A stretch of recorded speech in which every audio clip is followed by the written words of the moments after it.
5 years ago, on January 3rd, 2020, the US conducted a drone strike that killed the second most powerful man in Iran, Qasem Soleimani.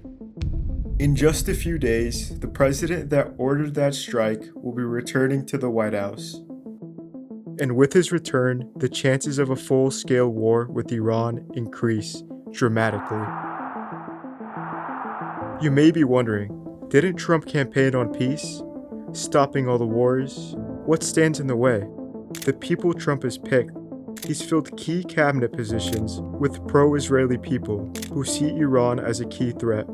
Israel will essentially have a free hand in doing what it wishes in the region, and this is precisely why this year could be the one where Iran's regime falls.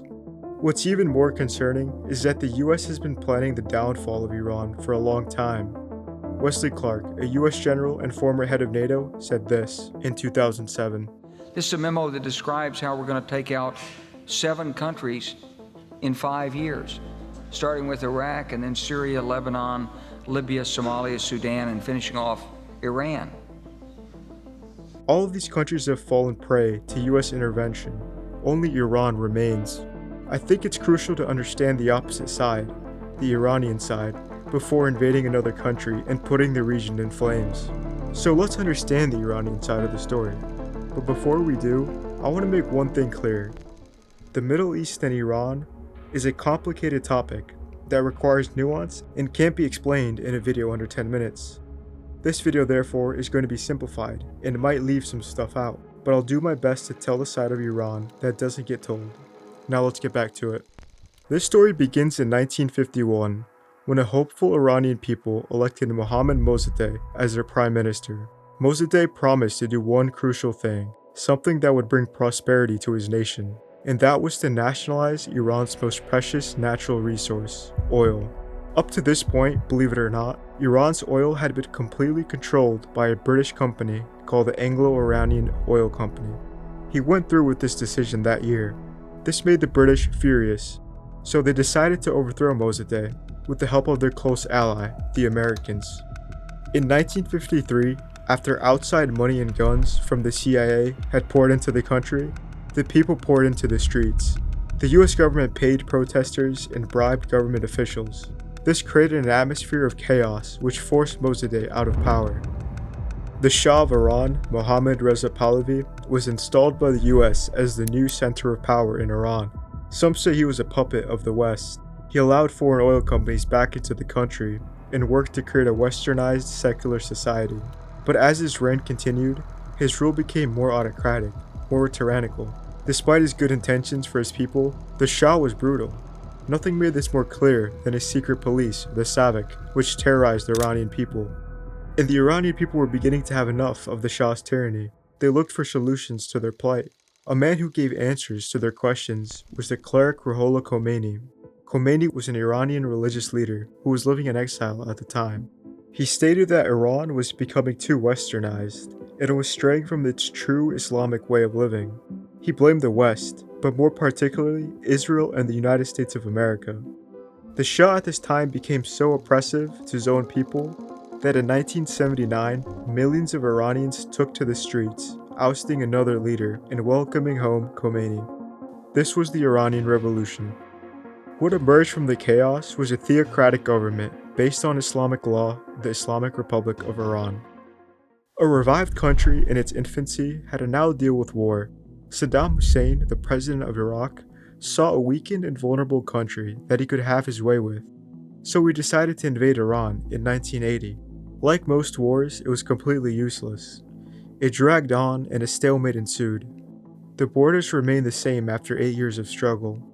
Thousands upon thousands died, but Saddam managed to do 2 things in the end. He had ended up giving a gift to Khomeini. He strengthened his grip on power.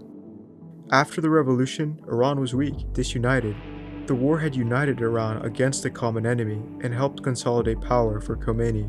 Secondly, Iran emerged from the war certain that the United States was an enemy that wished to see Iran destroyed. The United States supplied both countries so that the war would prolong, leading to both states being weakened. Iran thus saw the US as a consistent outside influence, meddling in the affairs of the Middle East. But it was also personal. During the Iran-Iraq War, the US bombed an Iranian plane. The US never formally apologized, and would later on award a medal to the man responsible. All 290 people had died. This played into the new regime's suspicions of the US seeking nothing but the death and destruction of Iran. These events would all lead Iran to believe that it needed nuclear weapons. Although presently it doesn't have one yet, it does have the knowledge and infrastructure to make a bomb in a short amount of time. Iran's worldview was fixed by 1988. The regime in Iran had three goals: get rid of US involvement in the Middle East, replace the state of Israel with Palestine, and ultimately bring down the United States of America as a global hegemon. To achieve this aim, it created an informal coalition known as the Axis of Resistance. Members of this group include the Houthis in Yemen, Hezbollah in Lebanon, and Hamas in Gaza, and up until recently, the government of Bashar al-Assad in Syria. Groups such as these would use terrorist tactics, such as what happened on October 7, 2023. Terror abroad and repression at home, Iran's theocratic style has had its detractors as well. For some in Iran, the state of society and government is thoroughly the way they want it to be. But for others, particularly Iranian women, the regime and its morality police have led to repression, and they've been trying to overthrow an oppressive regime ever since. So will 2025 be the end of Iran? The likelihood of that happening is high, primarily because of Trump's cabinet choices. With his extremely pro-Israel cabinet, a war with Iran is much more likely in the next 4 years. But Iran is still able to determine its fate, to a certain extent. The goal for Iran has to be to not take the bait of war, buy time, and continue to strengthen its alliances with Russia, China, and BRICS. Above all, don't fall for the game of escalation. But this will be difficult. There are numerous ways to persuade a people into war, and the US is quite good at this. But one can hope that in the year 2025, it would be much more difficult, after the Iraq War and the disaster the US has created ever since in the Middle East. Iran and its proxies are much weaker today as well, because of the events of last year. Russia is overextended and can't help as much as it would wish to, as demonstrated in Syria last December. The US is trying to regime change Iran by any means necessary. They have been for a long time, and they're behind schedule. 2025 might be the year where they finally achieve this dream of theirs. But who will be the winners in this potential conflict? Certainly not the people. The everyday, ordinary people who want nothing to do with this, they will suffer the most. The piece of paper Wesley Clark was handed was a paper on how to light the Middle East on fire. We are now in the endgame of that criminal and unrighteous plan.